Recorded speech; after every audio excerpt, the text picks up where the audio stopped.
सूरजपुर नाम का एक छोटा सा गांव था, जहां सुबह की शुरुआत पक्षियों की चहचहाहट और खेतों में काम करते किसानों की आवाजों से होती थी। इसी गांव में लालचंद नाम का एक साहूकार रहता था। उसके पास धन की कोई कमी नहीं थी। बड़ी हवेली थी, मोटे ताले लगे संदूक थे और कर्जदारों की लंबी सूची थी। लेकिन उसके दिल में दया नाम की कोई चीज नहीं थी। लोग उसे सम्मान से नहीं, डर से देखते थे। कोई भी जरूरतमंद जब उसके पास जाता तो वह पहले उसकी मजबूरी को तौलता और फिर इतना भारी ब्याज लगाता कि आदमी पूरी उम्र भी चुकाता रहे। वह कहा करता था कि दुनिया पैसे से चलती है और जो कमजोर है वह मजबूत के नीचे दबने के लिए ही पैदा हुआ है। उसी गांव में रामदीन नाम का एक गरीब लेकिन ईमानदार किसान रहता था। उसके पास थोड़ी सी जमीन थी जिससे वह अपने परिवार का पेट पालता था। उसकी पत्नी सीता सरल स्वभाव की थी और उसके दो छोटे बच्चे मोहन और गुड़िया उसकी दुनिया थे। रामदीन दिन रात खेतों में मेहनत करता था, लेकिन उस साल किस्मत ने उसका साथ नहीं दिया। बारिश समय पर नहीं हुई और पूरी फसल सूख गई। घर में अनाज खत्म होने लगा। बच्चों की आंखों में भूख साफ दिखाई देने लगी। सीता ने कई दिनों तक चुप रहकर हालात सहने की कोशिश की, लेकिन एक दिन जब बच्चों ने भूख से रोते हुए खाना मांगा तो उसका धैर्य टूट गया। उसने रामदीन से कहा कि चाहे जो हो, बच्चों के लिए कुछ इंतजाम करना होगा। मजबूरी में रामदीन लालचंद साहूकार के पास गया।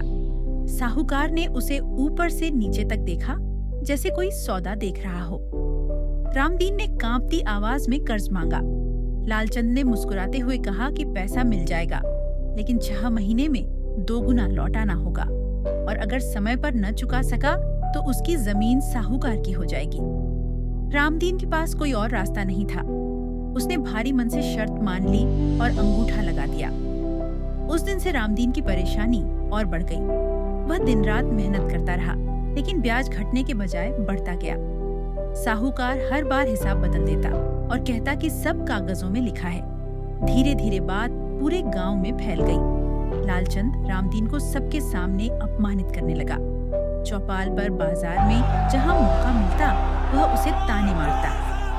रामदीन सिर झुकाए सब सहता रहा, क्योंकि उसे अपने परिवार की चिंता थी। एक दिन गांव में एक साधु आए। वे शांत स्वभाव के थे और लोगों की बातें ध्यान से सुनते थे। उन्होंने लालचंद के बारे में सब जान लिया और उससे मिलने उसकी हवेली पहुंचे। उन्होंने समझाया कि लालच इंसान को अंदर से खोखला कर देता है और धन किसी के साथ नहीं जाता, लेकिन कर्म जरूर साथ जाते हैं। लालचंद ने उनकी बातों को मजाक में उड़ा दिया और उन्हें वहां से जाने को कह दिया। कुछ समय बाद अचानक लालचंद की तबीयत खराब रहने लगी। बड़ी बड़ी बीमारियों ने उसे घेर लिया। इलाज पर पैसा बहने लगा। जिन लोगों से उसने जिंदगी भर कड़वाहट दिखाई थी, वे अब उससे दूर रहने लगे।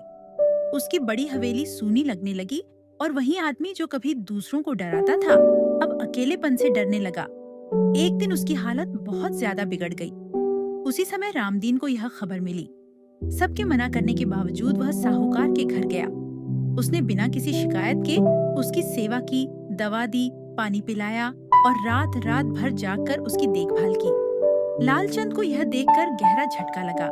उसकी आंखों से आंसू बहने लगे। उसने कांपती आवाज में रामदीन से माफी मांगी और कहा कि उसने जीवन भर सिर्फ पैसा देखा, इंसान नहीं। रामदीन ने उसे माफ कर दिया और कहा कि गलती समझ लेना ही सबसे बड़ा सुधार है। धीरे धीरे लालचंद ठीक होने लगा। ठीक होते ही उसने गांव की पंचायत बुलवाई और सबके सामने अपने किए पर पछतावा किया। उसने रामदीन का पूरा कर्ज माफ कर दिया और वचन दिया कि अब वह किसी गरीब का शोषण नहीं करेगा। उस दिन के बाद लालचंद पूरी तरह बदल गया। उसने जरूरतमंदों को बिना ब्याज कर्ज देना शुरू किया। गरीब बच्चों की पढ़ाई में मदद करने लगा और लोगों से प्रेम से बात करने लगा। अब वही लोग जो उससे डरते थे, उसे सम्मान से देखने लगे। रामदीन के घर में फिर से खुशियां लौटी। बच्चों की पढ़ाई शुरू हुई और खेतों में हरियाली लौट आई। कुछ समय बाद वही साधु फिर गांव आए। उन्होंने बदले हुए लालचंद को देखा और मुस्कुराते हुए कहा कि जिसने लालच छोड़ दिया, उसने सच में जीवन को पा लिया। लालचंद ने उनके चरण छुए और उस दिन पहली बार उसके चेहरे पर सच्ची शांति दिखी।